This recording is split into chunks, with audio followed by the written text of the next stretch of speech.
கதை தலைப்பு வயலில் விளைந்த அன்பு. பகுதி 1. தமிழ்நாட்டின் பசுமை நிறைந்த ஒரு சிறிய கிராமம். அந்த கிராமத்தின் பெயர் செங்கதிர்பட்டி. வயல்கள், தென்னந்தோப்புகள், குளங்கள், மாடுகள், கோழிகள், காலையில் கூவும் சேவல்கள், இவை அனைத்தும் அந்த ஊரின் அழகு. அந்த ஊரில் வாழ்ந்தார் முருகன் என்ற விவசாயி. அவரது மனைவி மீனாட்சி. இவர்களுக்கு 2 குழந்தைகள், மகன் கார்த்திக், மகள் காவேரி. முருகனுக்கு ஒரு பழக்கம் இருந்தது. அதிகாலை 4 மணிக்கே எழுந்து குளித்து வீட்டில் இருக்கும் துளசி மாடத்துக்கு முன் விளக்கு ஏற்றி இறைவனை வணங்குவார். பிறகு மனைவியுடன் சேர்ந்து ஒரு டம்ளர் சூடான காபி குடித்துவிட்டு வயலுக்கு புறப்படுவார். மீனாட்சியும் மிகவும் உழைப்பாளி. வீட்டை சுத்தமாக வைத்திருப்பார். குழந்தைகளுக்கு நல்ல பழக்கங்களை கற்றுக் கொடுப்பார். மற்றவர்களின் பொருளுக்கு ஆசைப்படக்கூடாது, பொய் சொல்லக்கூடாது, உழைப்புதான் நம்முடைய உண்மையான சொத்து என்று தினமும் குழந்தைகளுக்கு அறிவுரை கூறுவார்.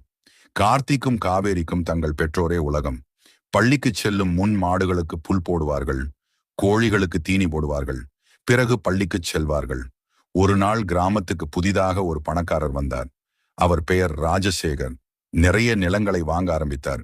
ஆனால் நேர்மையாக அல்ல, ஏழை விவசாயிகளை ஏமாற்றி குறைந்த விலைக்கு நிலங்களை வாங்குவார். ஒரு நாள் அவர் முருகனிடம் வந்து, முருகா, உன் வயலை எனக்கு விட்டுடு, நான் உனக்கு நிறைய பணம் தர்றேன் என்றார். முருகன் சிரித்தபடி, இந்த மண்ணு எங்க அப்பாவும் தாத்தாவும் உழைத்த மண்ணு. பணம் இருந்தாலும் இந்த மண்ணை விற்க மாட்டேன். உழைப்புதான் எங்க செல்வம் என்றார். ராஜசேகருக்கு கோபம் வந்தது. என்னை எதிர்த்தா நல்லா இருக்காது என்று மிரட்டிவிட்டு சென்றார். ஆனால் முருகன் பயப்படவில்லை. நேர்மையாக வாழ்பவர்களை கடவுள் கைவிட மாட்டார் என்று மனைவியிடம் கூறினார். மீனாட்சியும், நாம் யாருக்கும் கெடுதல் செய்யவில்லை, நமக்கு எந்த தீங்கும் வராது என்று கணவருக்கு தைரியம் கொடுத்தாள்.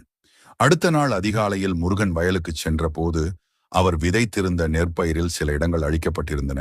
அதை பார்த்தும் அவர் கோபப்படவில்லை. நாம் மீண்டும் விதைப்போம், உழைப்பை யாராலும் தோற்கடிக்க முடியாது என்றார். இந்த செய்தி கிராமம் முழுவதும் பரவியது. முருகனின் நேர்மையையும் பொறுமையையும் பார்த்து கிராம மக்கள் அவருக்கு துணையாக நிற்க முடிவு செய்தனர். தொடரும் பகுதி 2. முருகனின் குடும்பத்தை சோதிக்கும் பெரிய சவால். கிராம மக்களின் ஒற்றுமை, நேர்மைக்கு கிடைக்கும் முதல் வெற்றி. மிகவும் மகிழ்ச்சி. இதோ பழங்காலத்து விவசாய கதை. பாகம் 3. வயலில் விளைந்த ஒற்றுமை. 1000 ஆண்டுகளுக்கு முன்பு சூரியன் உதிக்கும் முன்பே கோழி கூவியது. கிராமம் முழுவதும் இன்னும் இருள் சூழ்ந்திருந்தது. ஒவ்வொரு வீட்டின் முன்பும் மண் விளக்குகள் மட்டும் மெதுவாக ஒளிர்ந்தன. விவசாயி மாறன் கண் விழித்தார்.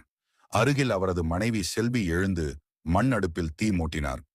குழந்தைகள் கண்ணன் மற்றும் மீனா இன்னும் தூங்கிக் கொண்டிருந்தனர். இன்று நாற்று நட வேண்டிய நாள். சூரியன் வருவதற்கு முன்பே வயலுக்கு போக வேண்டும் என்றார் மாறன். செல்வி கம்பங்கூழ் செய்து சிறிய மண் குடுவையில் மோரையும் நிரப்பி வைத்தாள். இருவரும் மாடுகளுக்கு புல் போட்டனர். பின்னர் ஏற்களப்பையை மாட்டில் பூட்டி வயலை நோக்கி நடந்தனர். வயலில் ஏற்கனவே அக்கம்பக்கத்து விவசாயிகளும் வந்து சேர்ந்திருந்தனர். இன்று எல்லாரும் சேர்ந்து நாற்று நடுவோம். நாளை உங்கள் வயலுக்கு நாங்கள் வருகிறோம் என்று ஒரு பெரியவர் சொன்னார். அந்த காலத்தில் பணம் கொடுத்து வேலை வாங்குவது அரிது. ஒற்றுமையே செல்வம். பெண்கள் அனைவரும் சேற்றில் இறங்கி அழகாக வரிசையாக நாற்று நட்டனர்.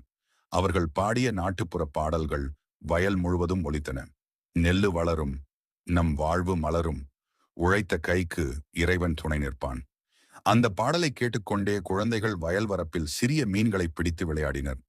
மதியம் சூரியன் உச்சிக்கு சென்ற போது அனைவரும் பெரிய